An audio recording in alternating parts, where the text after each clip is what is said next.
പ്രിയപ്പെട്ട അപ്പച്ചന്മാരെ, അമ്മച്ചിമാരെ, സഹോദരങ്ങളെ, കുഞ്ഞുമക്കളെ, 50 വർഷം പഞ്ചക്ഷതധാരിയായിരുന്ന വിശുദ്ധ പാദ്രപ്പിയയുടെ ജീവിതത്തിലെ ഒരു രംഗം. ധാരാളം പേർ പങ്കെടുത്ത ഒരു ദിവ്യബലിയിൽ തിരുവോസ്തിയുടെ എണ്ണം കുറവായതിനാൽ കാർമ്മികൻ വിഷമിച്ചു.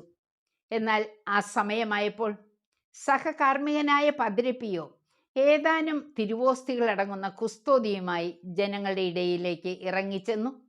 ഓരോരുത്തർക്കും ദിവ്യകാരുണ്യം നൽകി.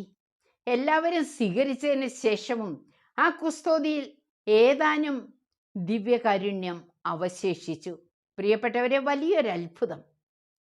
സുഭാഷിതം 20:22 കർത്താവിൽ ആശ്രയിക്കുക, അവിടുന്ന് നിന്നെ സഹായിക്കും.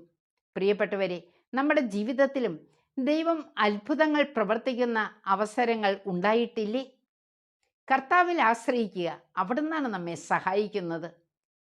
നമ്മുടെ ജീവിതത്തിൽ ഇല്ല എന്ന് തോന്നുമ്പോൾ ഉള്ളവൻ്റെ അടുത്തേക്കാണ് നാം കടന്നു ചെല്ലേണ്ടത്. ഈ ബോധ്യം നമുക്കുണ്ടായിരിക്കട്ടെ. ഇന്നത്തെ ഈ ദിനം നിങ്ങളെ സംബന്ധിച്ചിടത്തോളം കൂടുതൽ ദൈവത്തിൽ ആശ്രയിക്കാനുള്ള ഒരു ദിവസമാക്കി മാറ്റാം. ദൈവം നമ്മെ സഹായിക്കും. അവിടുത്തെ മുൻപിൽ കരങ്ങൾ കൂപ്പിക്കൊണ്ട് ആ മാർവിലേക്ക് ചാരി നമുക്ക് മുന്നേറണ്ടേ.